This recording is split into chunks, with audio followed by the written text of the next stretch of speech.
L'année dernière, les paiements mobiles à l'aide du téléphone portable ont augmenté de 88%. C'était une année particulière, c'est vrai, mais malgré tout, on le sait, ça ne date pas d'hier. Depuis plusieurs années maintenant, les paiements en espèces ne cessent de diminuer. Depuis les années 2010, on voit l'émergence de nouveaux acteurs sur le plan bancaire, les néobanques, les nouvelles banques qui arrivent. On les appelle également les banques mobiles, justement, parce que paiement mobile. À qui s'adressent ces banques? Quel est le niveau de sécurité offert? Quelles sont les garanties offertes par ces banques? Est-ce que ce sont de vraies banques, d'ailleurs? Est-ce que la banque de papa, c'est fini? Toutes ces questions, on peut se les poser. On les a d'ailleurs posées. Sébastien les a posées à Jérémy Rosselli, qui est le directeur général pour la France et le Benelux chez N26, une de ces néobanques, justement, qui a vu le jour en 2013 et qui compte aujourd'hui plus de 7 millions de comptes, 7 millions de clients dans le monde. Jérémy, merci d'être dans les technos aujourd'hui. Dis-moi, c'est quoi une néobanque? Alors, je pense qu'avant de commencer par définir ce que c'est qu'une néobanque, je pense qu'on peut aussi comparer par rapport à une banque, hein. Pour simplifier, la différence entre une néobanque et une banque, finalement, c'est un peu la même différence qu'entre le téléphone fixe et le smartphone, pour simplifier. D'un côté, on a quelque chose qui est là, dont on se sert même plus. Je pense que même toi, tu te souviens même plus de ton numéro de téléphone fixe. Et d'autre, Non. voilà, c'est ça. Et de l'autre côté, en fait, tu as quelque chose que tu as toujours dans ta poche, qui fonctionne en temps réel, qui est vraiment utile et qui t'apporte vraiment un bénéfice au jour le jour. Alors après, il y a différents aspects, hein, pour détailler un petit peu. T'as d'abord un aspect technologique, hein. Moi, j'aime bien dire que N26, avant d'être même une banque, on est surtout une boîte de tech.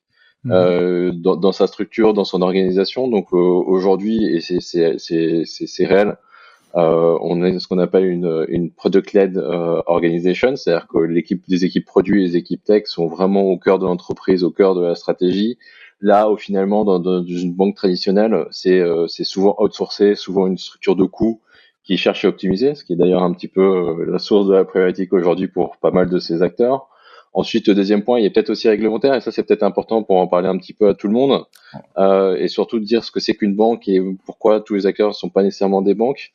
Parce que c'est important, aujourd'hui on parle de banque, on parle de l'argent des L'argent clients, des et gens. les banques aujourd'hui, pour bien comprendre, c'est un tiers de confiance. Vous faites confiance à votre banque parce que vous leur confiez votre argent.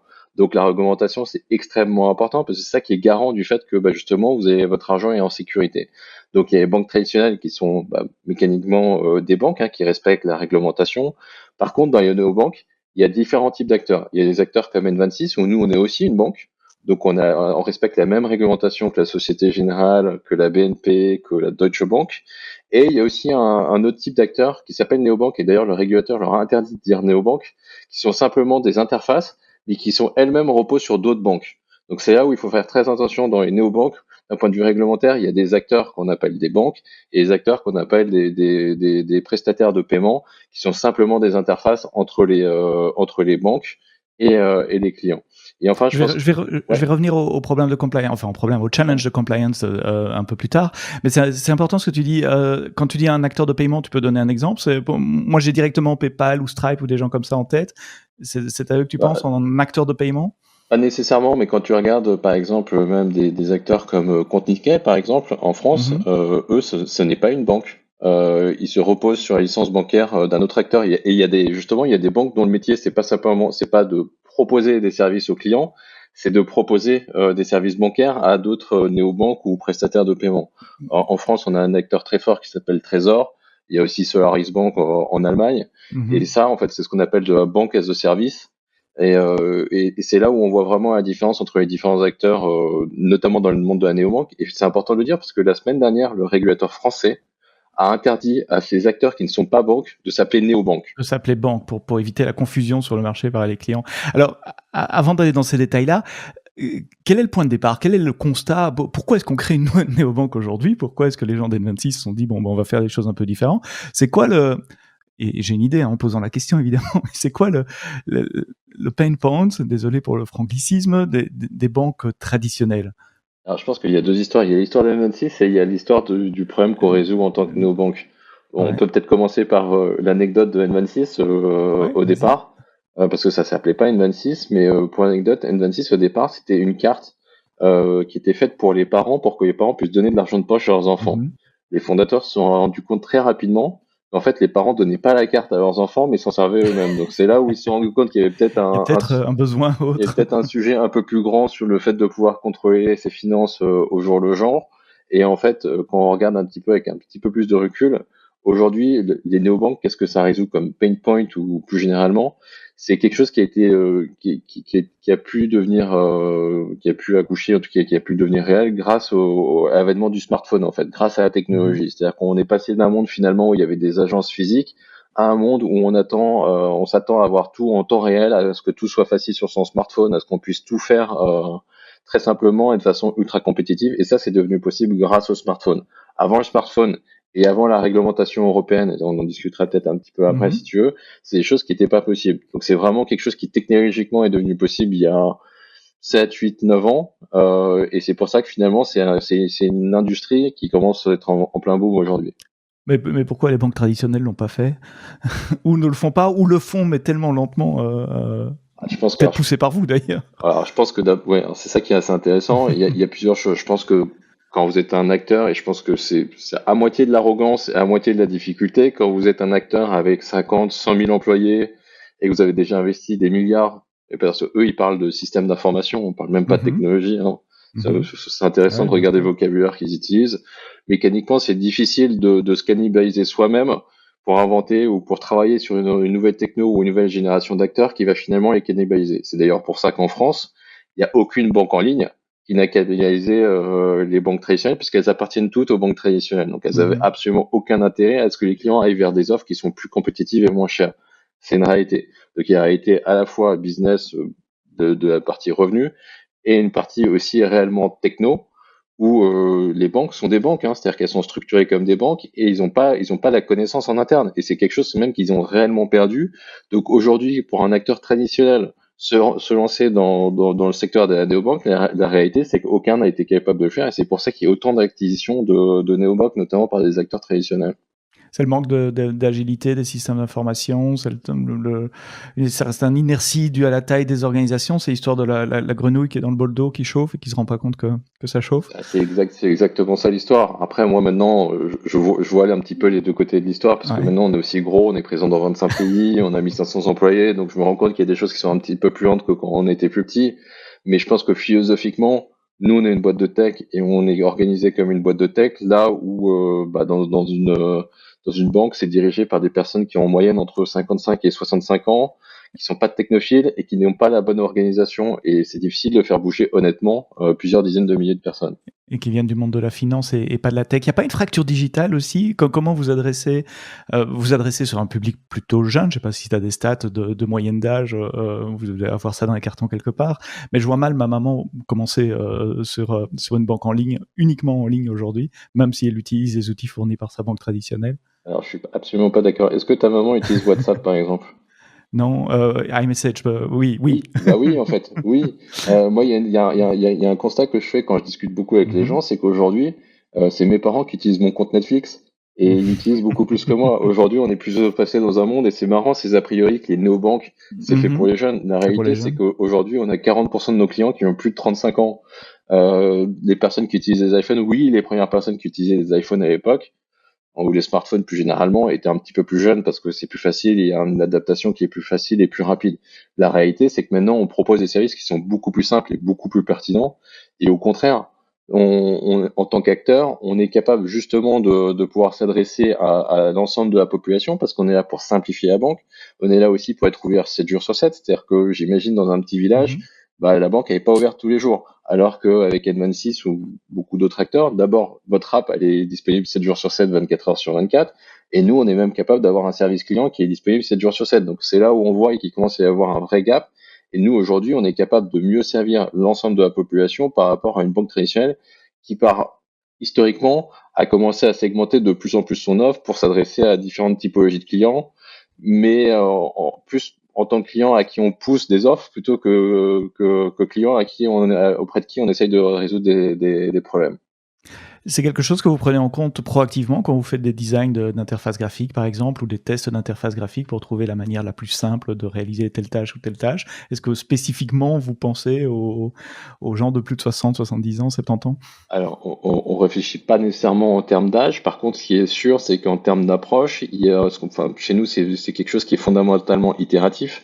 C'est-à-dire que là où, bah, dans une banque traditionnelle, où beaucoup d'acteurs, ils vont faire une ou deux releases par an de leur app, nous, il y en a plusieurs dizaines par jour. C'est-à-dire qu'aujourd'hui, et c'est même structuré de telle façon à ce qu'on puisse changer des choses dans l'application quasiment bah, tous les jours et qu'on continue à faire évoluer les choses. Après, la réalité, c'est que pour faire quelque chose de simple, c'est extrêmement complexe. Et c'est même d'ailleurs, moi je vois aussi les différences culturelles.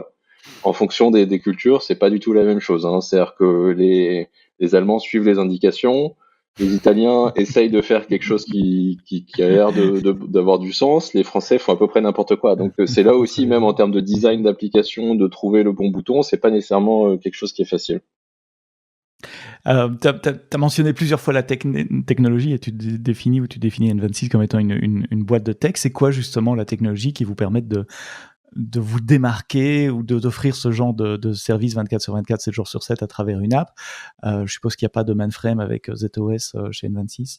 C'est ça qui est assez marrant, c'est que on a les mêmes systèmes de sécurité qu'une banque traditionnelle, hein, donc sauf qu'il n'y a rien à voler, il n'y a pas de mainframe, il n'y a rien, il n'y a pas de coffre. On est quand même dans une banque où quand vous rentrez dans la banque, en fait, il n'y a absolument rien, il y a des tables, des ordinateurs, et tant mieux d'ailleurs.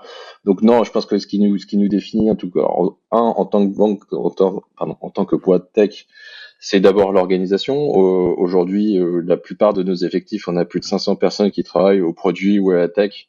Et on doit avoir peut-être 5 ou 10 fois moins de banquiers au sens banquier du terme, hein, qui ont la connaissance bancaire.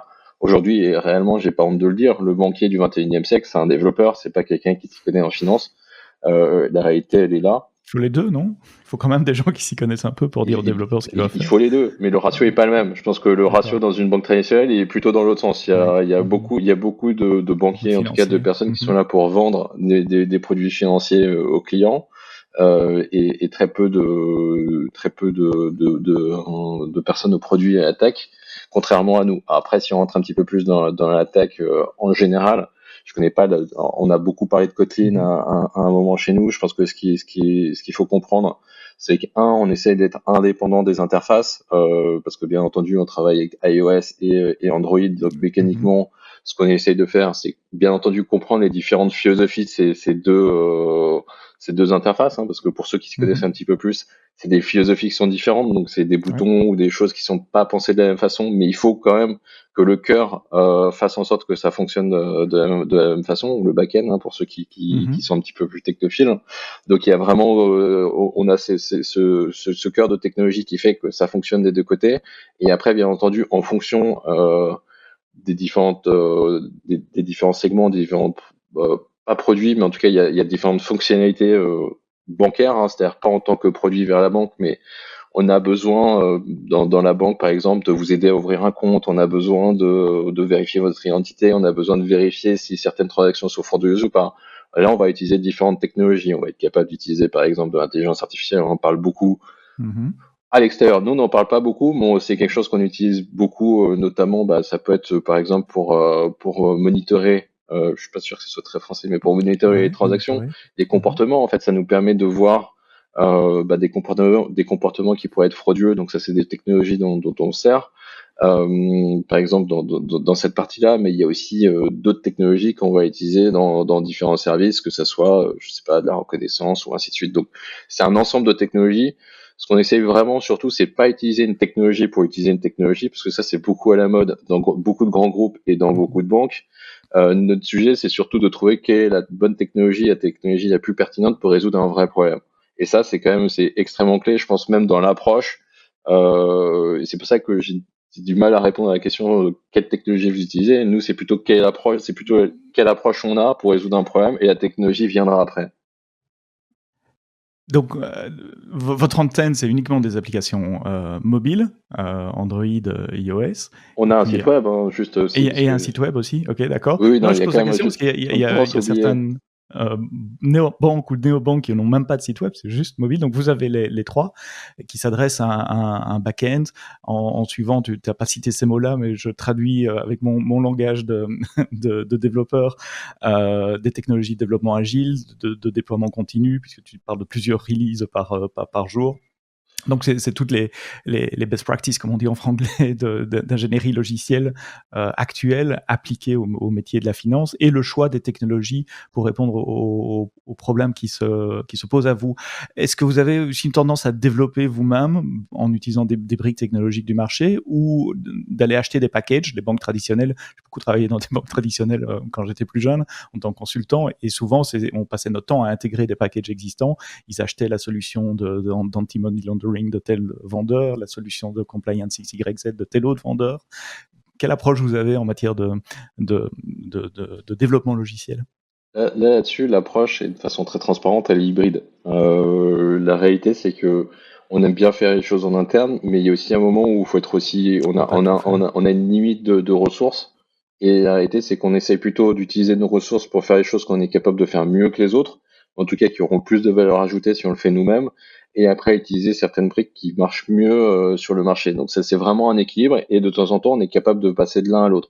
Mais c'est aussi avoir cette infrastructure qui permet un jour de passer de l'un à l'autre.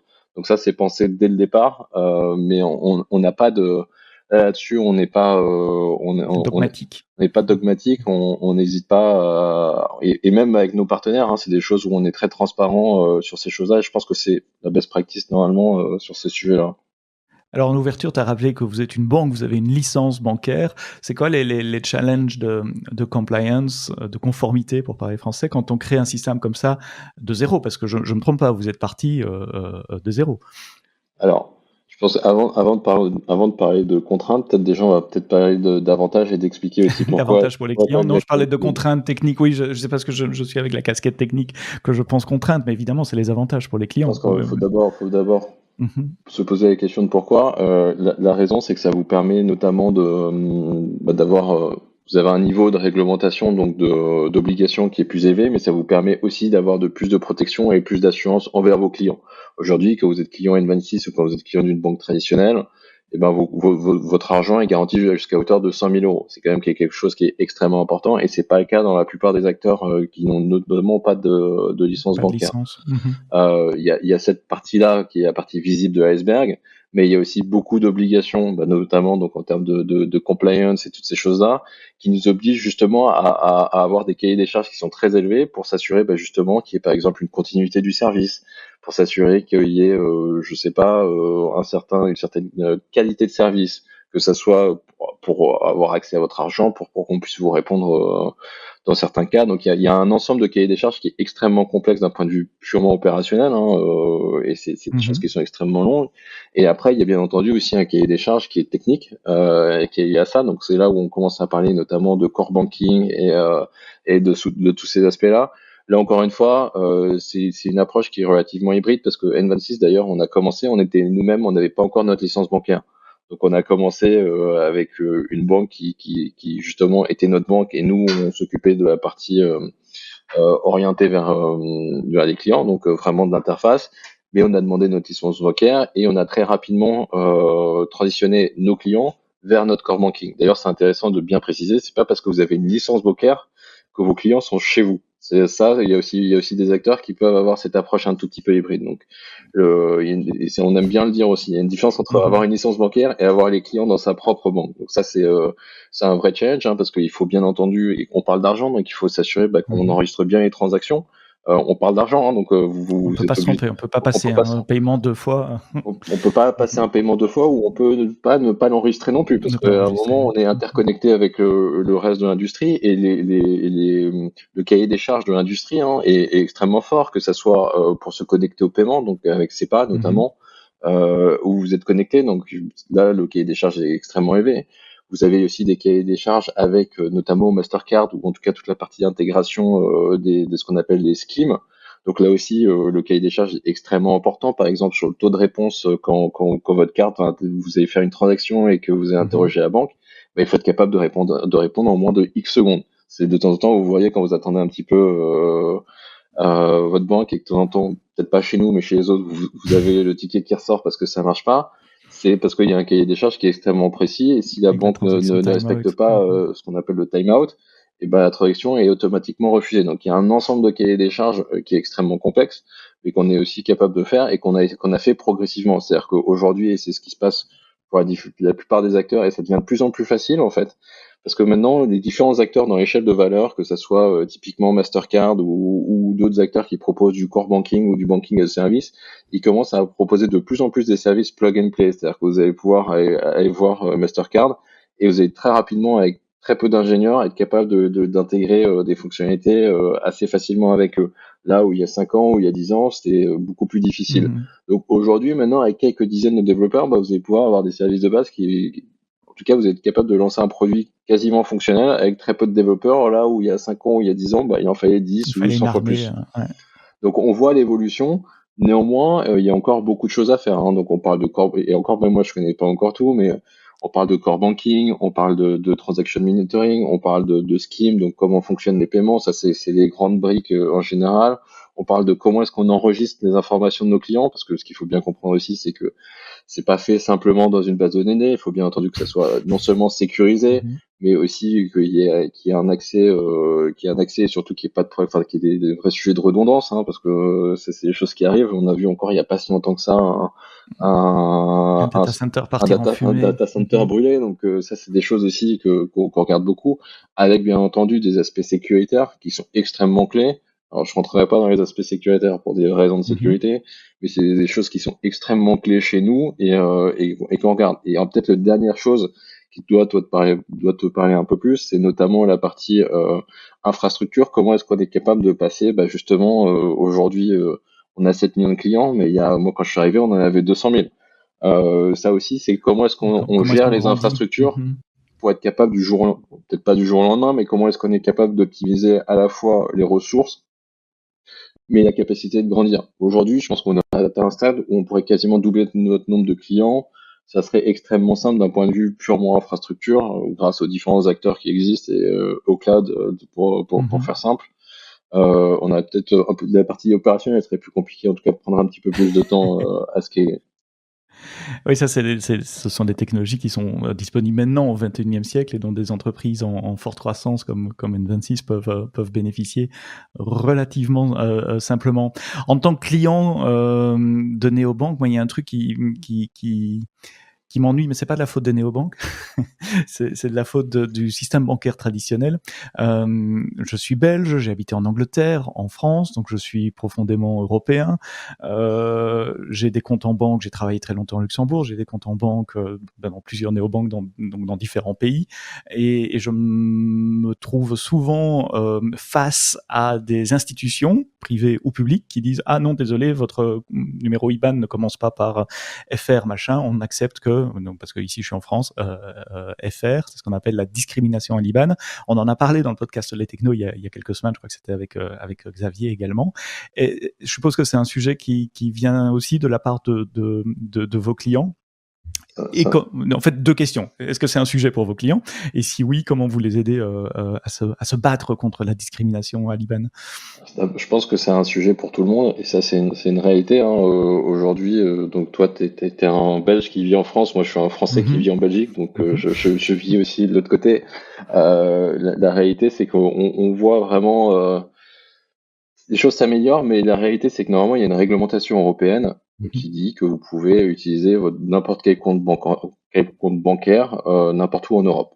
Ça veut dire que avec votre IBAN, pour ceux qui connaissent, en tout cas, pour ceux qui savent pas ce que c'est que l'IBAN, en fait, c'est votre RIB en français, c'est votre numéro de compte. Et la réalité, c'est qu'en fonction des pays, bah, ils font déjà pas la même longueur et ils commencent pas par les mêmes lettres. Et souvent, beaucoup d'acteurs, en tout cas beaucoup d'autorités ou beaucoup même d'acteurs du paiement, ont des infrastructures qui sont pas faites pour accepter différentes longueurs d'IBAN ou qui s'en servent notamment pour filtrer certains sujets. Donc il y a un vrai sujet d'abord purement technique de tous ces acteurs-là, même si ça aurait déjà dû être résolu depuis au moins 7 ou 8 ans. Donc on parle en nombre d'années, hein, c'est des choses qui prennent un petit peu de temps. Et après, il y a aussi une question de volonté aussi, parce que c'est aussi quand vous êtes des acteurs, notamment de la banque, bah, ça vous arrange de pas nécessairement autoriser ou de rendre un petit peu plus difficile l'arrivée d'acteurs étrangers. Ça, c'est une réalité aussi. L'Union européenne l'a dénoncé. Hein. Il y a ce qu'on appelle une pétition, donc elle a clairement dit que c'est quelque chose qui était absolument pas légal et bien entendu encourager tous les clients à se diriger vers les différentes autorités dans les différents pays. Après, qu'est-ce que nous on fait? Donc la deuxième partie, on a bien entendu ça, on travaille régulièrement avec les différentes autorités dans les différents pays, hein, parce qu'il faut bien comprendre qu'N26 on est présent dans 25 pays.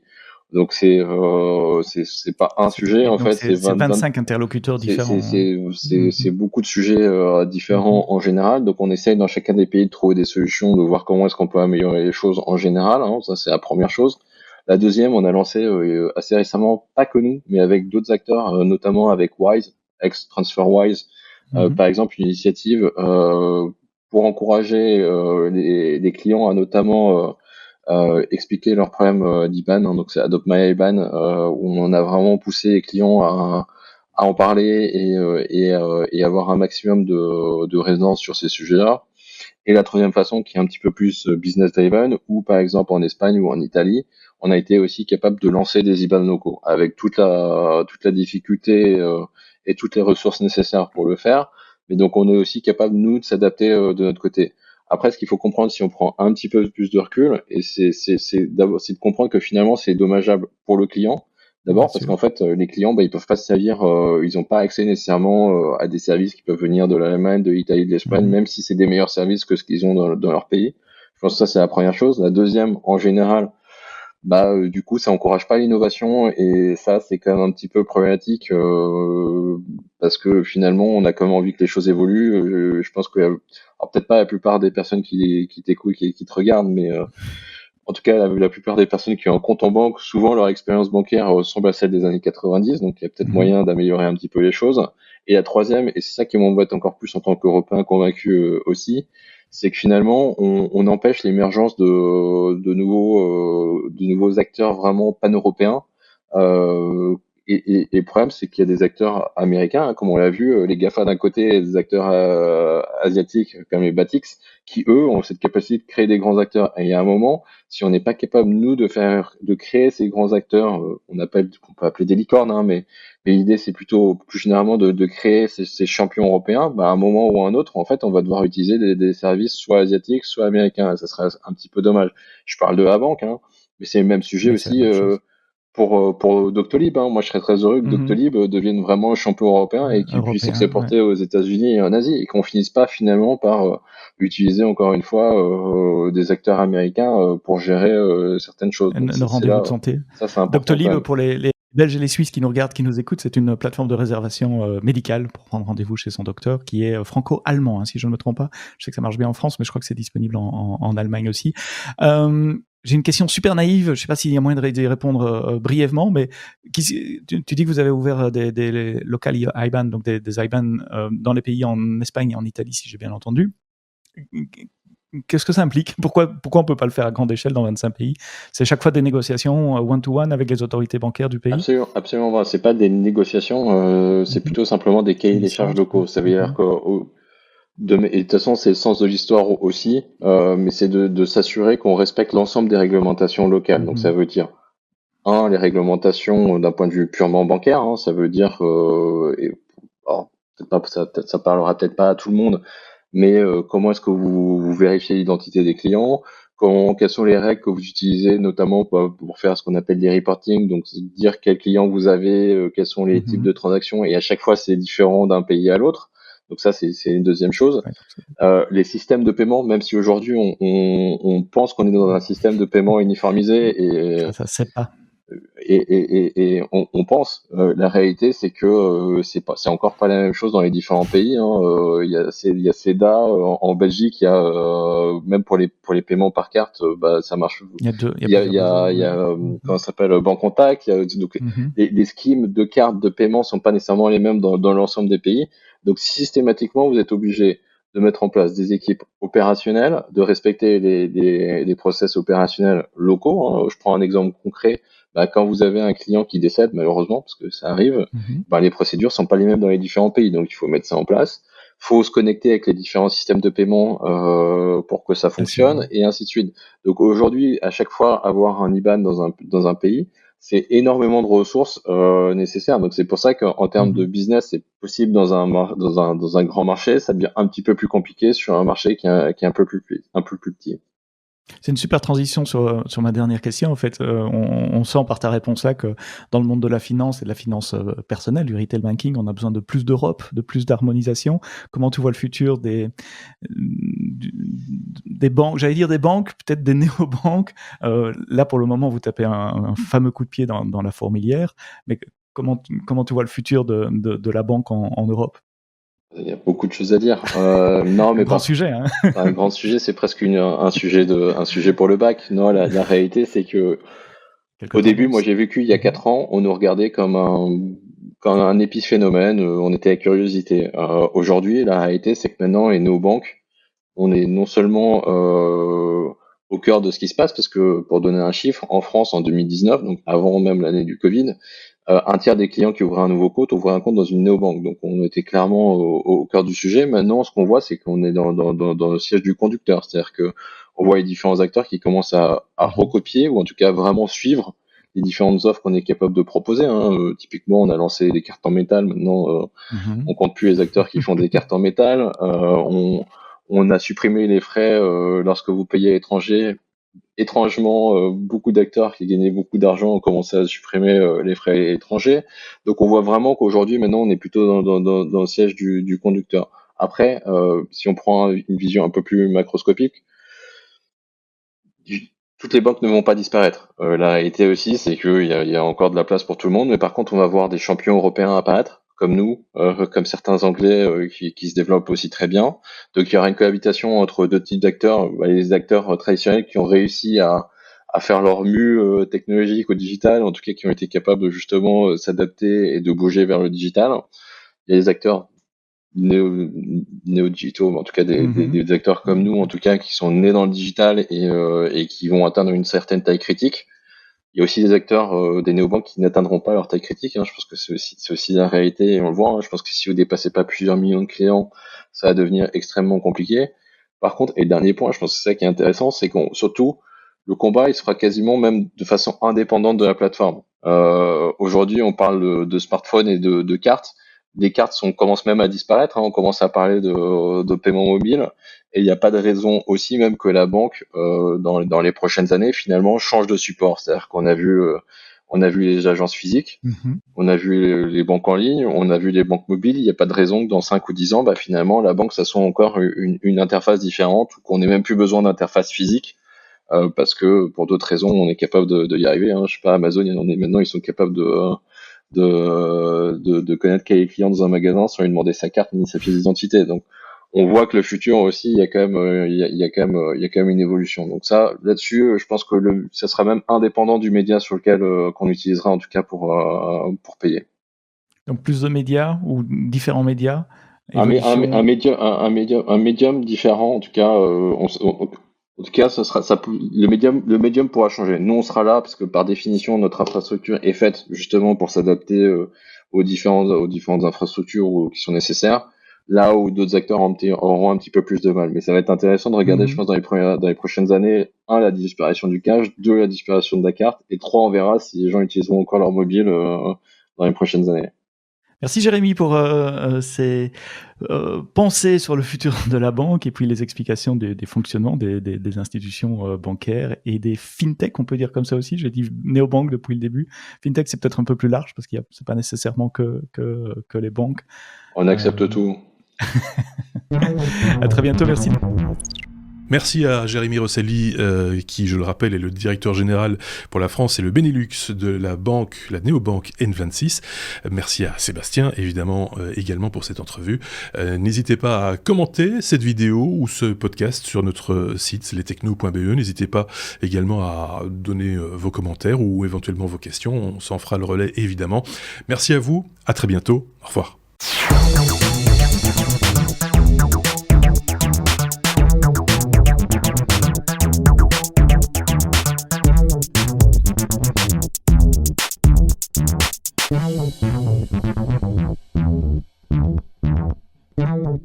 Thank you.